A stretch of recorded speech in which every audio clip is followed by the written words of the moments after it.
Your backyard is your farm. With over 5 years of gardening experience in growing organic-free pesticide crops, if you're looking for one crop to help your family from starving, beetroots is it.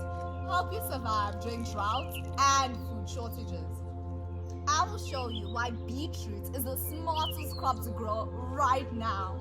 It is high in nutritional value, plus help feed your family for months. Now here are the top 3 reasons. Beetroot is rich in iron, as you can see by the red. Now we're thinking of blood, which helps your family fight fatigue.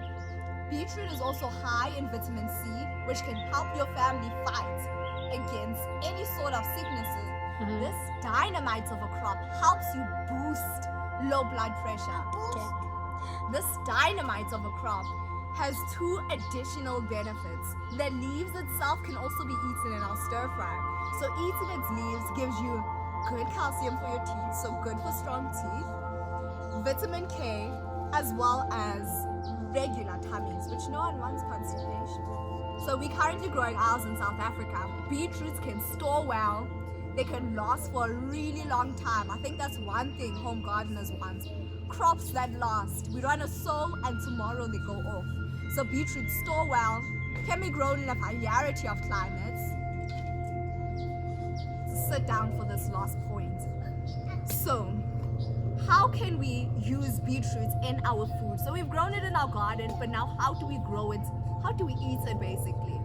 So we've got our leaves and we've got our roots, yes? So our leaves we can use for our salads as well as the roots, of course, but usually our leaves. So we can use our leaves for salads, and our roots, we can drink it. So we can do it in a nice smoothie and call it beet smoothie for interest, or beet smoothie, or can't come up with another word.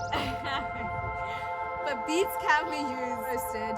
It could be used as a side dish. It could be had as a snack, something I actually didn't know. So you can chop them up into beautiful slices, dry them up, and actually have beetroot chips. With this knowledge, we know how to grow, we know how to eat our beetroots, we know the benefits of our beetroot, both leaves and our roots. What do we do from here? So how do we sow these beetroots that we can eat in our kitchen? Save us from starving, save us from drought seasons. So we can sow our seeds in beautiful rows, as you see over here. We can thin them out after they've germinated, but beetroots do love to grow in groups, little communities. So even if you don't thin them, as you harvest the ones that have grown to a moderate size. So as it grows, you then thin them out as it grows, or you can thin them out during germination.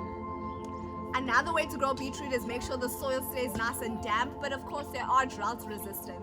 So even if you forget to water a day or 2, they will be okay.